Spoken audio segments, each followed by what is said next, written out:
성도의 삶에 있어서 하나님의 부재는 아주 심각한 영적 상태를 가져오게 됩니다. 이스라엘 백성들이 바벨론 이 포로 생활을 마치고 돌아왔을 때 그들에게 있어서 가장 큰 문제가 무엇인가 하니 바로 하나님의 부재, 하나님의 안 계신 것처럼 느껴졌다는 거예요. 왜 그러냐 하면 그 전에 망하기 전에는 자기들이 하나님의 백성이라고 하는 자긍심이 있었습니다. 우리는 하나님의 백성이야. 하나님 나라의 제사장 나라 백성들이야. 하나님의 선택한 민족이 이런 자긍심이 있었는데 이제 자기 민족이 바벨론 제국에 의해서 완전히 멸망당했고 또 거기다 70년 동안 포로로 잡혀갔다 오니까 무슨 생각이 들겠어요? 아, 이제 더 이상 우리가 하나님의 백성이 아닌가 보다. 또는 이제 하나님께 더 이상 우리와 함께하지 않는다라고 하는 그런 생각이 들겠죠. 그러니까 이스라엘 백성들이 예전에는 자긍심이 있었는데 이제는 패배감이 생긴 겁니다. 또 낙심과 좌절감에 사로잡혀서 우리 민족도 이제는 끝났어. 이제 이런 마음이 그들 마음 가운데 있었다는 겁니다.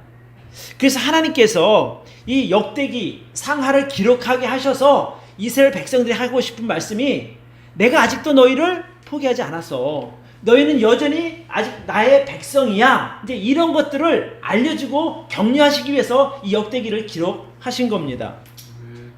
그리고 또 하나, 아직도 나는 너희를 여전히 사랑하고 있고 또 너희와 함께하고 있다라고 하는 소망의 메시지가 바로 역대기 상하가 됩니다. 누구에게? 이스라엘 백성들에게요. 자, 이 역대기 15장은 다윗이 가드 사람 오벳 에돔의 집에 머물고 있는 하나님의 언약궤를 예루살렘으로 가져오는 그 과정을 기록하고 있습니다. 그러니까 다윗이 왜 하나님의 언약궤를 예루살렘으로 가져오려고 했는가? 그것은 바로 이스라엘 왕국이 하나님께서 통치하시는 나라라고 하는 것을 그 상징적으로 이렇게 드러내려고 하는 겁니다. 그러니까 전왕 그 사울 왕 시대에는 언약궤를 빼앗기는 바람에 하나님의 언약궤 없이 정치를 했던 겁니다. 그러니까 백성들의 마음도 잘 모아지지 않았고 또 사울 왕조차 자기가 하고 싶은 일을 하다 보니까 나라가 이제 엉망이 된 거예요. 다윗이 그것을 보고 나는 저렇게 하면 안 되겠다. 하나님을 다시 우리 나라의 중심으로 모셔와야 되겠다. 이런 마음으로 이제 언약궤를 예루살렘 성으로 가져오려고 했던 겁니다. 그래서 오늘 이 다윗이 하나님의 언약궤를 예루살렘 성으로 모시는 그 배경하고 과정을 살펴보면서 하나님의 통치를 받는 나라나 하나님의 다스리심을 받는 성도의 삶에 어떤 변화와 유익이 있는지 우리 같이 한번 생각해 보려고 합니다. 그래서 오늘 설교 제목을 성도의 삶에 하나님의 나라를 회복하라 이렇게 제가 정했습니다. 첫 번째, 자, 같이 한번 읽어봅시다. 시작. 하나님의 다스림을 벗어나면 인생이 무너집니다. 성도의 삶이 가장 안전할 때가 언제인가? 그것은 바로 하나님의 다스리심, 즉 하나님의 통치 안에 있을 때가 가장 안전합니다. 자, 다윗이 이 하나님의 언약궤를 예루살렘으로 옮기는 과정을 이해하려면 먼저 우리가 사울의 이야기를 좀 살펴보아야 합니다. 하나님께서 이스라엘 백성들이 하나님 말고 우리 사람이 다스리는 왕을 좀 주세요 했을 때 하나님께서 그들에게 사울을 세워서 왕으로 주십니다. 자, 이제 하나님의 선택하심으로 말미암아 이스라엘의 왕이 된 사울이 초기에는요 하나님 앞에 참 겸손한 사람이었습니다. 또 말씀대로 행했었고 하나님의 사람 그 사무엘과 동행하면서 하나님께 예배도 잘 드렸던 그런 사람이었습니다. 그래서 하나님께서 이제 그의 믿음을 보시고 그가 전쟁에서 승리하게 하시고 백성들의 마음을 얻어서 왕으로 존경받게 하나님께서 하셨어요. 근데 이제 자기가 너무 잘 나가다 보니까 이 사람의 마음이 좀 변하게 시작합니다. 그래서 하나님께서 주시는 그 명령을 자기가 판단을 해서 이거는 옳지 않은 것 같아. 이렇게 자기 생각을 자꾸 이제 가미하게 되다 보니까 결국에는 하나님의 명령을 듣지 않고 자기 생각으로 나라를 통치하게 된 겁니다. 하나님께서 이제 명령을 잘 듣지 않고 자기 멋대로 하니까 하나님께서 이제 이놈 봐라 이제 이렇게 생각하셨겠죠. 이제 한 번은 이런 일이 있었습니다. 하나님께서 이스라엘 백성들이 이제 출애굽할 때 아말렉 사람들이 그들을 공격해서 아주 큰 전쟁을 치른 일이 있습니다. 그런데 이제 그때 일을 기억하시고 이제 사울 왕에게 명령하시기를, 야, 너 아말렉이라고 하는 그 가서 거기를 공격해서 그 아말렉 나라에 있는 모든 사람을 다 죽여, 남녀 노소 모든 거 다 이렇게 다 죽이고, 또 소나 양이나 또 가장 좋은 가축들 모조리 다 완전히 없애버려. 이제 이렇게 명령을 하신 거예요. 그럼 이제 하나님의 그 명령을 들은 사울은 하나님의 명령대로 그대로 했어야 되는 거예요. 그런데 가서 하나님께서 이제 능력을 주셔서 그들을 전쟁에서 이겼는데, 거기 아각 왕이라고 있거든요. 아각 왕도 살려주고, 또 이렇게 보기에 좋은 아주 살찌고 토실토실한 소나 양들은 다 따로 이렇게 빼놓고 가치 없는 것만 다 죽인 거예요. 연약한 사람들 다 죽이고. 그러니까 하나님께서 그 일을 보시고, 이제는 얘가 더 이상 내 말을 듣지 않는구나 라고 해서 사울에서 왕위를 빼앗아서 다윗에게 줄 생각을 하십니다. 이제 불순종함 때문에 하나님의 다스림에서 벗어난 사울이 이제 자기 생각과 자기가 원하는 삶을 살다가 나중에 블레셋이라고 하는 나라와 이제 전쟁을 하는데 거기서 크게 패하게 됩니다. 그래서 길보아 산이라고 하는 그 장소에서 자기는 물론 세 아들이 함께 죽음을 당하게 됩니다. 그래서 블레셋 사람들이 더구나 사울 왕의 머리를 이렇게 목을 탁 쳐서 이렇게 매달게 되는 거죠. 그 역대기 기자가 그 일에 대해서 뭐라고 기록했는가 하니 이제 이런 기록을 했어요. 자, 한번 봅시다. 역대상 10장 13절 14절에 이렇게 한번 같이 읽어봅시다. 시작. 사울의 죽은 것은 여호와께 범죄하였음이라. 저가 여호와의 말씀을 지키지 아니하고 또 신접한 자에게 가르치기를 청하고 여호와께 묻지 아니하였으므로 여호와께서 저를 죽이시고 그 나라를 이새의 아들 다윗에게 돌리셨더라. 드러난 현상만 보면 사람들이 전쟁을 하다가 사울 왕이 죽은 걸로 생각하겠지만 성경이 뭐라고 기록하는 거니? 저가 하나님의 그 말씀을 불순종하고 범죄했기 때문에 하나님께서 그를 죽이셨다라고 성경은 기록하고 있습니다. 그러니까 결국에 처음에 하나님의 뜻에 순종하면서 잘 나가던 사울 왕이었지만 그가 하나님의 다스림에서 벗어났을 때 그의 인생이 상당히 불안정해지는 것을 보게 됩니다. 그러니까 하나님이 떠난 삶은 불안하거든요. 그러니까 다윗같이 좋은 부하가 있음에도 불구하고 좋은 부하가 있으면 고마워야 할 텐데 오히려 자기 적으로 여기고 다윗을 죽이려 했던 것이 바로 사울이었거든요. 그러니까 이게 하나님의 그 다스림 안에서 벗어나게 되면 불안하게 되고 또 오해도 하게 되고 또 그런 삶이 어쨌든 평탄하지 않게 되는 것을 우리가 볼 수 있습니다. 그래서 결국에 이제 하나님의 다스리심을 거부하고 하나님 명령에 불순종했던 사울 왕이 예전에는요 전쟁에서 늘 승리했던 전쟁 영웅이었어요. 그런데 하나님이 그를 버리니까 결국에는 전쟁에서 비참한 패배자가 되었고 세 아들과 함께 죽음을 맞이하게 됩니다. 그러니까 결국에 성경이 뭐라고 말합니까? 사울이 죽은 원인은 사울 왕이 하나님의 말씀을 지키지 아니하고 오히려 하나님께 물어보지 않고 무당에게 물어봤다는 거예요. 신접한 자. 그러니까 하나님께서 괘씸하게 여기셔서 그를 버려서 죽게 하신 것으로 기록하고 있습니다. 이 사울 왕의 죽음을 보면서 이 하나님의 다스리심을 벗어난 인생이 얼마나 비참해질 수 있는지를 이렇게 생각하면서 참 슬픈 마음이 듭니다. 그래서 이 하나님의 다스리심을 벗어난 인생은 누구든지 왜 안전 펜스 있지 않습니까? 어디가 그냥 안전한 한 데가 있는데 그 펜스 밖으로 나간 그 어린 아이처럼 또는 그 엄마의 시야에서 벗어나 있는 아이들처럼 늘 불안정하고 불안할 수밖에 없음을 우리가 기억했으면 좋겠습니다.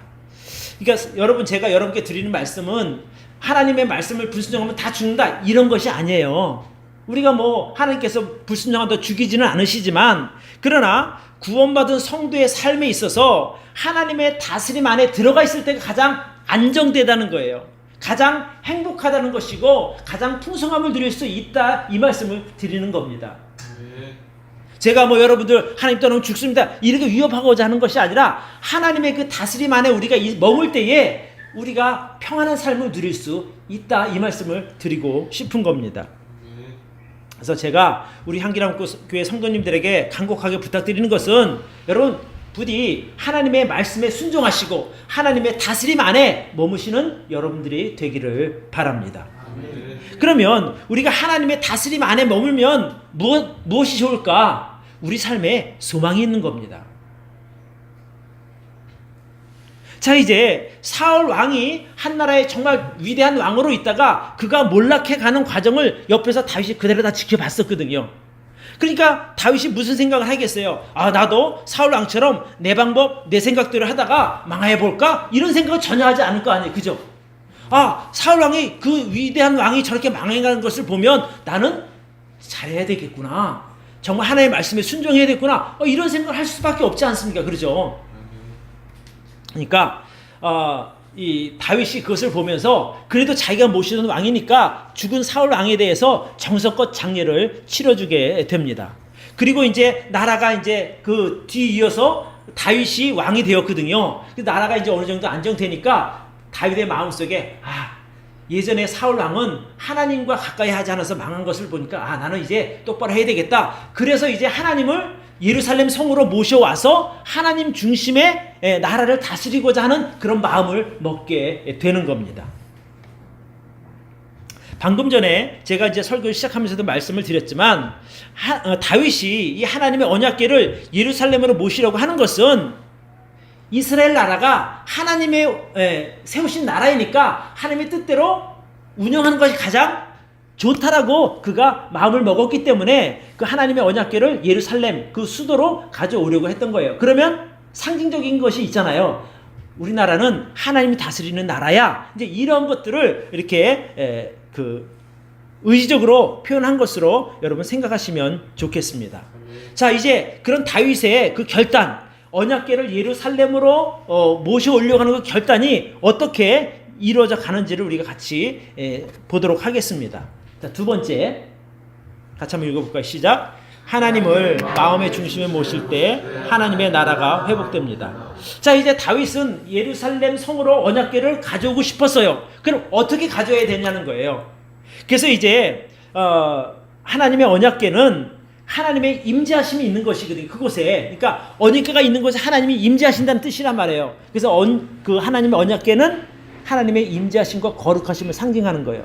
그러니까 그 언약궤를 아무나 만질 수도 없고 아무나 볼 수도 없는 거예요. 왜? 다 죽게 되는 겁니다. 그러니까 그 언약궤를 가져오려면 하나님께서 정하신 방법이 있는데 그 방법대로 해야만 안전하게 언약궤를 옮길 수가 있게 됩니다. 그래서 하나님의 일은 항상 하나님의 방법대로 해야만 하나님의 약속하신 복을 누릴 수가 있게 됩니다. 그런데 안타깝게도 첫 번째 그 시도, 다윗이 하나님의 언약궤 예루살렘으로 가져온 시도는 실패로 끝나게 됩니다. 자, 여러분 그 역대상 13장을 한번 보시기를 바랍니다. 역대상 13장에 보면 다윗이 천부장과 백부장 곧 모든 장수로 더불어 의논하고 이스라엘 온 회중에게 이르되 만일 너희가 선히 여기고 또 우리의 하나님 여호와로 말미암았으면 우리가 이스라엘 온 땅에 남아있는 우리 형제와 또 저희와 함께 들어있는 성읍에 거하는 제사장과 레위 사람에게 보내어 저희를 우리에게 모이게 하고 우리가 우리 하나님의 궤를 옮겨오자 사올 때에는 우리가 궤 옆에서 묻지 아니하였느니라 하매 뭇백성이 이를 선히 여김으로 온 회중이 그대로 행하겠다 한지라. 이에 다윗이 애굽의 시올 시내에서부터 하만 어기까지 온 이스라엘을 불러 모으고 기랏 여야림에서부터 하나님의 궤를 메우고자 할세 다윗이 온 이스라엘을 거느리고 바알라 곧 유다에 속한 기랏 여야림으로 올라가서 여호와 하나님의 궤를 메우려 하니 이는 여호와께서 두 그룹 사이에 계심으로 그 이름으로 일컫는 궤라. 하나님의 궤를 새 수레에 싣고 아비나답의 집에서 나오는데 우사와 아히오는 수레를 몰며 다윗과 이스라엘 온 무리는 하나님 앞에서 힘을 다하여 뛰놀며 노래하며 수금과 비파와 소와 제금과 나팔로 주악하니라. 기돈의 타작마당에 이르러서는 소들이 뛰므로 우사가 손을 펴서 궤를 붙들었더니 우사가 손을 펴서 궤를 붙들므로 인하여 여호와께서 진노하사 치심에 우사가 거기서 하나님 앞에서 죽으니라. 여호와께서 웃사를 충돌하심으로 다윗이 분하여 그곳을 베레스 웃사라 칭하니 그 이름이 오늘날까지 이르니라. 그날에 다윗이 하나님을 두려워하여 가로되 내가 어찌하여 하나님의 궤를 내 곳으로 오게 하려 하고 궤를 옮겨 다윗성 자기에게 메어드리지 못하고 치우쳐 가드 사람 오벳 에돔의 집으로 메어 가니라. 그러니까 이게 처음에 이제 웃사와 아이오라고 하는 두 사람을 통해서 이제 가져오려고 하는데 마차에 이렇게 싣고 오다가 그 기른의 타작마당 앞에서 이게 갑자기 이제 소가 날뛰니까 여호와께가 떨어지려고 그러잖아요. 그러니까 당연히 사람이 본능적으로 아유 안 되는데 하면서 그걸 붙잡은 거예요. 그 바람에 웃사라고 하는 사람이 죽게 되는 거예요. 왜 죽었을까요? 그게 성경에 의하면 하나님의 방법대로 하지 않았기 때문에 그렇습니다. 민수기에 보면 우리가 요즘에 이제 수요일날 민수기를 공부하고 있습니다. 자, 같이 한번 읽읍시다. 시작. 행진할 때에 아론과 그 아들들이 성소와 성소의 모든 기구를 덮기를 피라거든 고핫 자손이 와서 맬 것이니라. 그러나 성물은 만지지 말지니 죽을까 하노라. 회막 물건 중에서 이것들은 고핫 자손이 맬 것이며. 그러니까 하나님께서 이스라엘 백성들을 광야 생활할 때 그 언약궤를 매는 방법에 대해서 설명하시는 거예요. 여기 보니까 아론과 그 아들들이 성소와 성소의 모든 길을 이렇게 헝겊으로 덮으면 그 고핫 자손이 레위 자손 중에 고핫이라고 있는데 고핫 자손들이 그 언약궤를 어깨에 들쳐 메고 옮기는 거예요. 그러니까 하나님께서 아주 정해진 그 고핫 자손들만 여호와의 그 언약궤를 메고 갈 수 있도록 어깨에 멜 수 있도록 하셨는데 그들도 그 언약궤는 만지지는 못하는 거예요. 어깨에 그 언약궤가 있으면 여기 긴 채가 있거든요. 그래서 채를 잡고 이렇게 메고 갈 수 있게 된 건데 만지지는 못하게 되는 거예요. 만지면 죽는다는 겁니다. 그런데 고핫 자손도 아닌 이 웃사와 아이오란 사람이 그것을 만졌으니 당연히 죽을 수밖에 없는 거죠. 또 이해가 안 되는 것은 하나님께서 분명히 율법에 고핫 자손이 어깨에 매서 옮기라고 말씀하시는데 그것을 자기들 생각대로 그냥 새 수레 힘드니까 새로운 그 깨끗하게 새로 만든 수레에 여기다 하면 되겠지 하는 생각으로 옮기다가 그 큰 일을 엄청난 일을 당하게 된 것입니다. 그러니까 여러분 웃사가 왜 죽었습니까? 하나님 진노를 받고 죽은 것은 맞지만 그가 잘못해서 실수로 죽은 것이 아니라는 거예요. 하나님께 정하신 법이 있는데 그 법대로 하지 아니하고 자기 생각대로 하다가 결국에 죽게 된 것입니다. 그러니까 다윗이 그것을 보니까 무슨 생각이 들겠어요? 아, 그거 안 되겠다 싶으니까 이제 아예 뭐 옮겨오는 것을 포기하게 된 거죠. 그리고 나서 3개월 후에 다시 이제 언약궤를 가지고 올 계획을 세우는 것이 오늘 이 15장의 내용입니다. 그러니까 이 성소의 모든 기구는 고핫 자손들이 어깨에 메고 운반해야 하는 겁니다. 그들도 만질 수는 없는 것이고요. 그러니까 결국에 그러니까 이스라엘 백성들이 하나님 나라로 새롭게 거듭나려면 그들은 하나님의 방법대로 했어야 하는 겁니다. 근데 사람의 방법을 하다가 웃사가 죽는 그런 일이 벌어지게 된 겁니다. 그래서 하나님께서는 아무리 자기가 사랑하는 사람이라 할지라도 말씀에서 떠나 있는 것을 용납하지 않으시는 거예요. 여러분 다윗이 하나님을 정말 사랑하는 사람이었고 하나님께서 인정하는 그런 믿음의 사람이었습니다. 그러나 다윗조차도 하나님의 방법으로 하지 않았을 때 하나님께서 그 일을 막으신 것을 보게 됩니다. 그러니까 우리가 얼마나 말씀대로 행해야 되는가를 우리가 알 수 있는 것입니다. 그래서 이제 안 되겠구나. 그래서 이제 두 번째 시도를 하게 되는데 오늘 15장을 보시기 바랍니다. 자, 다윗이 다윗성에서 자기를 위하여 궁궐을 세우고 하나님의 궤를 위하여 처소를 예배하고 장막을 치고 가로되 이제 여기서 보십시오. 2절 레위 사람 외에는 하나님의 궤를 메울 수 없나니 이는 여호와께서 저희를 택하사 하나님의 궤를 메고 영원히 저를 섬기게 하였음이라 하고 이제 제대로 이제 하기 시작하는 거예요. 하나님께서 레위 사람을 통해서 하기로 했으니까 이제 안 되겠다. 우리 레위 사람을 불러 모아서 이제 그 일을 행하게 됩니다. 그래서 3절에 보면 이스라엘 온 무리를 예루살렘으로 모으고 여호와의 궤를 예비한 것으로 메어 올리고자 하여 아론 자손과 레위 사람을 모으니 이렇게 됐죠. 처음에는 이렇게 하지 않았기 때문에 실패했는데 두 번째 하나님께 정하신 방법대로 이제 다시 하게 되는 겁니다. 그래서 우리가 이것을 보면 하나님의 말씀에 대한 절대적인 순종은 누구도 예외가 될 수 없다는 것을 꼭 기억하시기를 바랍니다. 그래서 그들이 이제 나중에 첫 번째 실패를 딛고 새롭게 하나님의 말씀대로 그들이 여호와의 언약궤를 옮겼을 때 그들은 무사히 그 언약궤를 예루살렘 성으로 모셔오게 됩니다.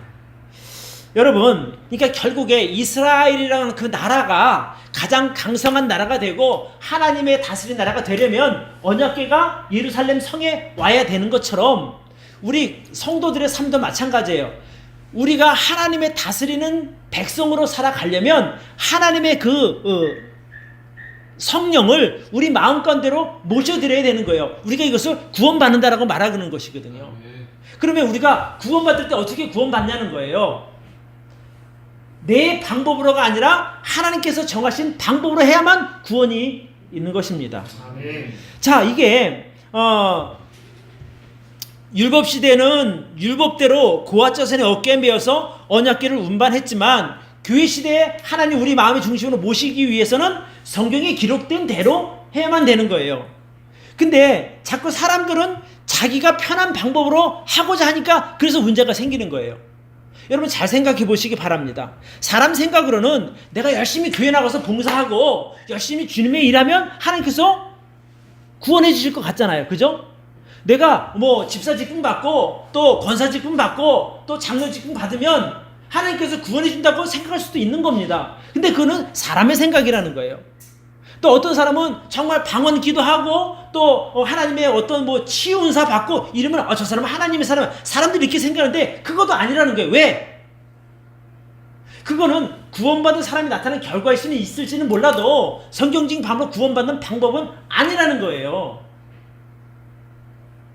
사람들 보기엔 그럴듯하지만 하나님께서는 예수님을 만날 수 있는 방법, 우리 안에 구원을 이루는 방법은 성경에 분명히 기록해 놓은 방법이 따로 있는 겁니다. 성경이 정한 죄인이 하나님을 마음의 중심에 모시는 방법은 사람이 자기 죄를 자기가 인식을 해야 돼요. 내가 죄인이구나. 내가 이 죄 때문에 지옥에 가는구나. 그리고 이 죄를 어떻게 할까? 하나님 앞에 용서를 구함으로 그것을 회개한다고 말하거든요. 회개를 하고 죄가 없어졌을 때 예수님 나의 구주로 영접하는 이 방법 외에는 방법이 없는 겁니다. 그러니까 이 방법 하지 않고 열심히 교회를 다니고 뭐 주일 성수하고 뭐 방언 기도하고 또 직분 받고 이거는 구원과 아무 방법이 상관이 없는 것이거든요. 그런데 자꾸 사람들은 그 방법으로 가려고 하는 거예요. 그러니까 신앙생활이 힘든 거예요. 구원은 여러분 선물입니다. 내 노력으로 얻는 것이 아니라 하나님께서 우리를 불쌍하게 여기시고 믿음으로 말미암아 의롭게 해주는 이것이 구원이거든요. 그럼 그 믿음이 어떤 믿음이냐는 거예요. 그 구원받는 믿음은 하나님 앞에 죄를 회개하고 예수 그리스도를 구세주로 영접하는 이후에는 방법이 없는 거예요. 이게 성경에서 말하는 구원의 유일한 방법입니다. 자, 사도행전 20장 21절에 보면 같이 한번 읽읍시다. 시작. 유대인들과 헬라인들에게 하나님께 대한 회개와 우리 주 예수 그리스도에 대한 믿음을 증거했다고 말했는데, 그러니까 사도 바울이나 그의 제자들이 복음을 전할 때 여러분 열심히 교회 다니세요. 그러면 구원 있어요. 이렇게 한 것이 아니라 여러분 하나님 앞에 죄를 회개하세요. 그리고 예수 그리스도를 주로 영접하세요. 이 얘기를 전했다는 겁니다. 그러니까 그것을 받아들인 사람은 구원을 받지만 열심히 믿으면 되겠다 이렇게 하고 믿는 사람들은 다 구원받지 못하게 되는 겁니다. 그러니까 다윗이 처음에 내가 하나님의 언약궤를 모셔와야지 이 열심 갖고 했다가 어떻게 실패했잖아요. 그죠? 하나님의 방법대로 안 하니까 실패할 수밖에 없는 것 아닙니까?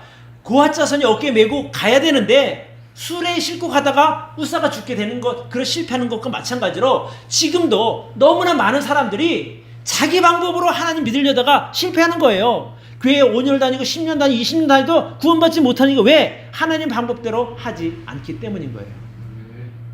자기가 죄인인 것조차도 모르는데 무슨 구원이 있느냐는 거예요. 또 구원이라고 하는 게 내 힘으로 이룰 수 있는 것이 아니거든요. 사람이 어떻게 100% 완벽하게 삽니까? 완벽하게 못 살아요. 9,999번을 잘하다가도 한 번 죄를 지면 그 사람은 죄인인 거예요.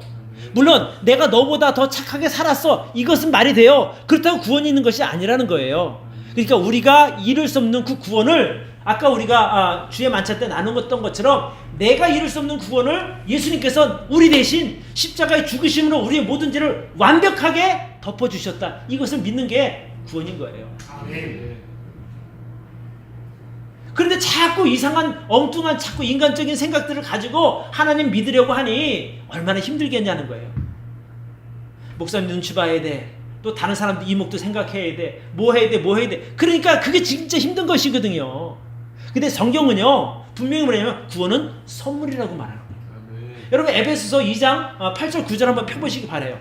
내가 여기다 옮기지 못했는데 에베소 2장 8절 9절 한번 우리 읽어봅시다. 뭐라고 말합니다.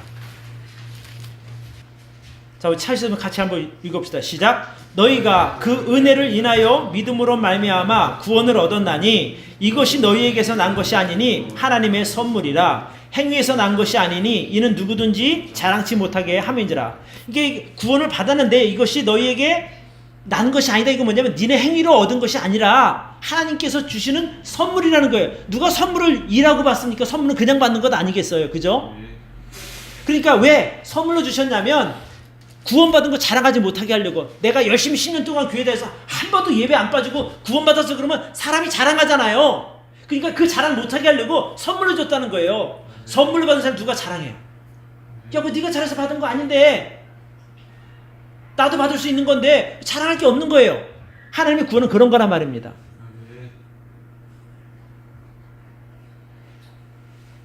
그래서 지금도 적지 않은 사람들이 자기 방법으로 예수님을 믿으려고 하는 거예요. 구원 받으려고 하는 거예요. 그러니까 교회를 10년을 다녀도 나 구원 받았습니까? 그러면 글쎄요, 가봐, 끝에 가봐, 하나님께 뭐 해주시겠죠. 이렇게 확신이 없는 거예요, 확신이. 근데 성경에 제시한 대로만 하면 확신이 있는 거죠. 왜? 성경에 이렇게 약속했으니까 그대로 믿으니까 구원이 있는 것 아니겠습니까? 자, 성경에 보면 같이 한번 읽읍시다. 시작. 그러므로 너희가 회개하고 돌이켜 죄 없이 함을 받으라. 이같이 하면 유쾌하게 되는 날이 주 앞으로부터 이를 것이요. 그러니까 죄 용서 받는 방법은 딱 한 가지예요. 하나님 앞에 죄를 회개하는 거예요. 아니, 성경이 이렇게 말하는데 제 말이 아니잖아요, 그죠? 자, 그러면 어떻게 또 그 믿음을 내 것으로 만드는가? 같이 한번 읽읍시다. 시작. 영접하는 자, 곧 그 이름을 믿는 자들에게는 하나님의 자녀가 되는 권세를 주셨으니.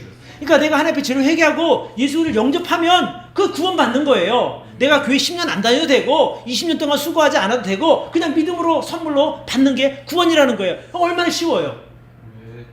이 쉬운 방법 두고 엉뚱한 일을 하니까 평생 고생하는 거예요. 그리고도 구원 못 받는 사람들이 허다하다니까요. 그래서 여러분, 이 하나님의 말씀은 그대로 말씀대로 해야 되는 거예요. 그러니까 구원은 다른 방법 없어요. 성경대로, 성경이 기록한 대로 믿고 받아들이면 구원이 이루어지는 겁니다. 그래서 이제 우리가 예수 그리스도를 마음에 영접하면은 이제 우리가 하나님 중심의 삶을 살게 되는 거예요. 그러니까 그것은 마치 이스라엘 백성들이 하나님의 언약궤를 예루살렘 성으로 가져오고 그 하나님의 법에 따라 나라를 다스리는 것처럼 이제 우리가 예수님을 마음의 중심에 모시면 우리 인생은 하나님이 다스리는 인생이 되는 겁니다. 이해가 되시죠? 그게 바로 하나님 나라가 우리 안에 회복이 된다, 이 말과 같은 말입니다. 자, 그럼 세 번째, 하나님 나라를 회복한 성도의 삶에 어떤 은혜가 임하는가?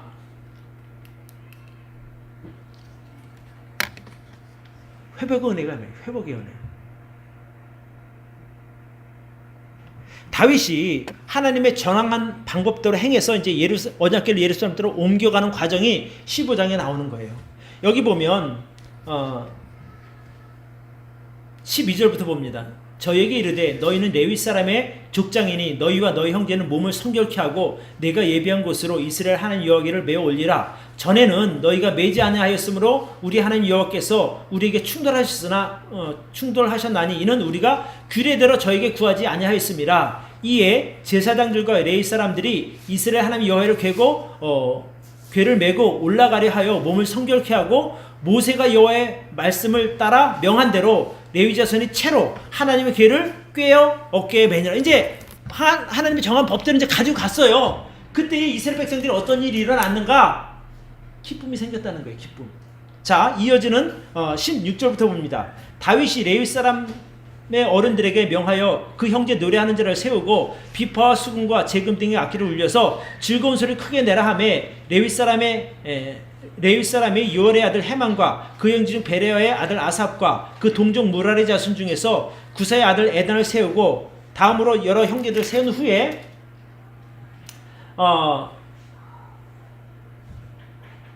재금과 노래와 수금 이런 것들로 하나님 앞에 찬양을 드립니다. 그러니까 온 백성들이 레위 지파 사람들이 모여서 하나님을 찬양하기 시작하는 거예요. 하나님 모실 때 그런 기쁨이 있다는 것이거든요. 자, 계속해서 봅니다. 25절. 이에 다윗과 이스라엘 장로들과 천부장들이 가서 여호와의 언약궤를 즐거이 메고 오벳에돔의 집에서 올라왔는데 하나님이 여호와의 언약궤를 맨 레위 사람들을 도우셨으므로 무리가 수송아지 7과 수양 7으로 제사를 드렸다. 다윗과 궤를 맨 레위 사람과 노래하는 자와 그 두목 그냐냐와 모든 노래하는 자도 다 세마포 겉옷을 입었으며 다윗은 또 배 에봇을 입었고 이스라엘 무리는 크게 부르며 각과 나팔을 불며 재금을 치며 비파와 수금을 힘있게 타며 여호와의 언약궤를 메어 올렸더라. 여호와의 언약궤가 다윗성에 들어올 때에 사울의 딸 미갈이 창으로 내어보다가 다윗 왕이 추며 뛰노는 것을 보고 심중에 없인 여겼더라.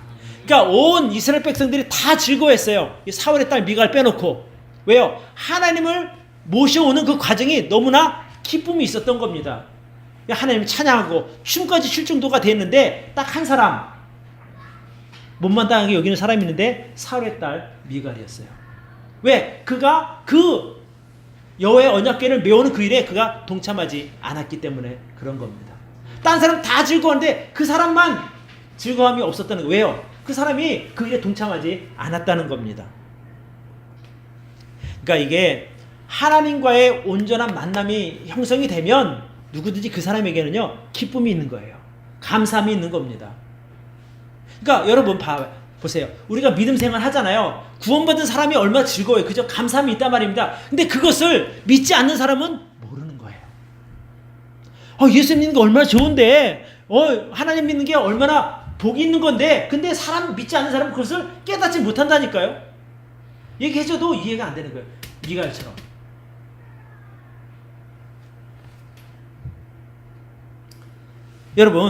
여러분들은 개인적으로 정말 예수님 만난 경험이 있으세요? 있어야 되는 거예요. 그래야 하나님께서 이 성경에서 약속하신 그 많은 복을 내가 누려받을 수 있는 거란 말입니다. 구원받지 못하면 미갈처럼 왜 저렇게 이상한 짓을 해? 뭐야? 이렇게 오해할 수밖에 없는 것이거든요. 근데 구원받은 사람은 내가 구원받으니 너무나 감사해요. 그러면 그 얘기를 들으면 맞아, 나도 저 기쁨이 있어, 이렇게 느껴질 것 아니겠어요? 그죠? 그래서 우리가 다른 것은 몰라도 꼭 예수님을 영접하고 하나님의 자녀로 거듭나서 하나님의 다스림 안으로 여러분 들어오시기를 바랍니다. 아멘. 그곳에 기쁨이 있고 감사함이 있고 풍요가 있고 영원한 대속의 은혜가 있을 줄로 믿습니다. 자, 이제 다윗이 언약궤를 모셔와서 16장, 17장에 이제 계속 이제 그런 내용들이 있거든요. 그러니까 이제 하나님의 언약궤가 예루살렘 성으로 오게 되니까 다윗이 또 하나님을 위한 성전을 지으려고 계획을 하게 됩니다. 그래서 성전도 짓고 이제 모든 것이 이스라엘 나라가 하나님 중심으로 하나님의 다스림 안에 있을 때 나라가 아주 강성하게 되는 거예요. 자, 우리가 역대상 17장을 한번 보시길 바랍니다. 이제 다윗이 이스라엘을 하나님의 뜻 가운데 이제 잘 이끌어 갈 때에 하나님께서 다윗에게 복을 주는 내용이 나옵니다. 제가 여기다 올려놨어요. 역대상 17장에 보면 같이 한번 읽어볼까요? 시작. 내 수완이 차서 얘가 열적에 돌아가면 내가 내 뒤에 넷이 곧 내 아들 중 하나를 세우고 그 나라를 견고케 하리니 저는 나를 위하여 집을 건축할 것이요 나는 그 위를 영원히 견고하게 하리라. 나는 그 아비가 되고 그는 나의 아들이 되리니 나의 자비를 그에게서 빼앗지 아니하기를 내가 내 전에 있던 자에게서 빼앗음 같이 하지 않을 것이니며 내가 영영이 그를 내 집과 내 나라에 세우리니 그 위가 영원히 견고하리라 하셨다 하라. 자, 이제 네가 나를 잘 섬기니, 하나님 나라로 잘 다스리니 내가 너에게 복을 주는데 장차 네 몸에서 날 네 아들이 왕이 될 것이고 그 나라가 영원히 지속된다는 거예요. 여기 참 의미 있는 말을 했어요. 몇 절인가니 13절을 보시기 바랍니다. 나는 그 아비가 되고 그는 나의 아들이 되리니 나의 자비를 그에게서, 즉 이제 그가 나중에 솔로몬인데 솔로몬에서 빼앗지 않는데 어떻게 내가 네 전에 있던 사울 왕에게 뺏어서 다윗에게 줬잖아요. 그것처럼 하지 않겠다는 거예요. 네가 잘했으니까 하나님 나라의 다스림을 회복하니까 내가 이제 사울에게 했던 것처럼 왕위를 빼앗는 일은 없을 것이다, 이렇게 되는 거죠. 그래서 하나님께서 다윗에게 약속하기를 너는 물론 네 아들에게까지 내가 은혜를 베풀어 주겠다는 거예요. 왜? 그가 온전히 하나님 나라에 순종하며 사는 삶을 살기 때문에 그렇게 된 겁니다. 그러니까 결국에 우리 삶 가운데 하나님 나라가 회복이 되면 그 삶이 견고해진다는 거예요. 그 삶이 안전해진다는 거예요. 어떻게 되면? 하나님 나라가 내 삶에 회복이 되면 말입니다. 여러분, 그래서 우리가 아까 그 사울의 예를 제가 들면서 하나님이 떠난 삶이 얼마나 불안한가 내가 말씀드렸잖아요. 그러니까 우리가 그런 것을 보면 내 믿음을 좀 새롭게 하기를 바라요. 아, 그래, 나는 저것을 보면서 정말 내가 믿음 가운데 살아야 되겠다. 하나님 나라를 내가 이제 온전히 그 통치 속으로 내가 들어가서 하나님 말씀대로 살아야 되겠다. 좀 이런 결단을 여러분이 좀 하시기를 바랍니다. 적당하게 사는 것이 아니라 내 생각대로 사는 것이 아니라 온전히 하나님의 말씀에 순종하며 사는 여러분이 되시기를 축복합니다. 여러분, 이스라엘 그 역사상 가장 강한 나라였을 때가 언제인지 아십니까? 가장 나라가 강성했을 때. 그게 바로 다윗 왕 시대와 솔로몬 왕 시대예요. 하나님께서 그렇게 그 나라를 견고하게 약속하신 대로 견고하게 만들어 주셨어요. 그러니까 마찬가지로 우리 인생이 언제가 가장 행복할 때냐, 우리 인생이 언제가 가장 안전하고 강성해질 때냐, 바로 우리가 하나님의 다스림 안에 머무를 때에 그 일이 있을 수 있는 겁니다. 그래서 저는 여러분들이 그런 복을 좀 누렸으면 좋겠어요.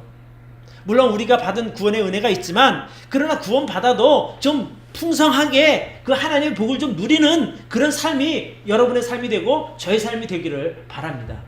그렇게 하려면 하나님의 다스림 안으로 들어가셔야 되는 거예요. 하나님께서 여러분들을 강제로 끌어다가 일로 와, 이런 것이 아니라 내가 믿음으로 그 안으로 들어가면 되는 거예요. 그것이 바로 하나님 나라가 여러분의 삶 속에 회복된 모습입니다. 그래서 그것은 내가 선택해서 믿음으로 가는 것이지 하나님께서 여러분을 끌어오지 않는다는 거예요. 물론 여러분을 불쌍하게 여기서 구원해 준 건 맞지만, 그러나 구원 이후에 내가 어떻게 사는가는 내 선택에 따라 달리게 된 줄로 믿습니다. 그래서 꼭 여러분의 인생에 하나님 나라가 회복되기를 바라고, 하나님께서 여러분을 위해서 그 예비하신 그 복들을 누리는 저와 여러분 되기를 축복합니다. 기도하겠습니다.